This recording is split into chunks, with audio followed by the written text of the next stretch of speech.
ഈ ക്വസ്റ്റ്യൻ എങ്ങനെ നമുക്ക് പെന്നും പേപ്പറും എടുക്കാണ്ട് ചെയ്യാൻ പറ്റും നോക്കാം. ഓക്കെ, ഇപ്പം ഞാൻ പെന്നും പേപ്പറും എടുക്കാം, പക്ഷേ നിങ്ങൾക്ക് മൈൻഡ് കൊണ്ട് തന്നെ ആൻസർ ചെയ്യാൻ പറ്റും. Anoop can row 33 kilometre downstream and 35 kilometre upstream in 8 hours. He can also row 44 kilometre downstream and 28 kilometre upstream in the same time. So ഇവിടെ കോമൺ ആയിട്ടുള്ള സാധനം ഇൻ ദ സെയിം ടൈം ആണ്. So ഈ type of ക്വസ്റ്റ്യനിൽ in the സെയിം ടൈമിലായിരിക്കും ഈ രണ്ട് പ്രോസസ്സും നടന്നിരിക്കുക.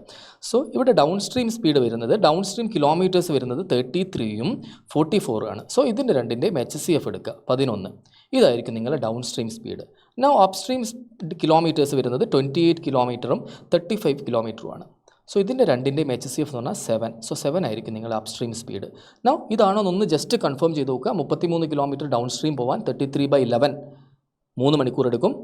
35 കിലോമീറ്റർ അപ് സ്ട്രീം പോകാൻ 35/7 5 മണിക്കൂർ എടുക്കും. സോ 3 + 5 ടോട്ടൽ എത്ര മണിക്കൂർ തന്നെ? 8 hours തന്നെയാണ്. നൗ ഇനി ക്വസ്റ്റ്യനിലേക്ക് അപ്ലൈ ചെയ്യാം. How much time will he take to row 55 kilometre downstream? നിങ്ങൾ പറയൂ, 55 കിലോമീറ്റർ ഡൗൺ സ്ട്രീം പോകാൻ 55/11 5 hours എടുക്കും.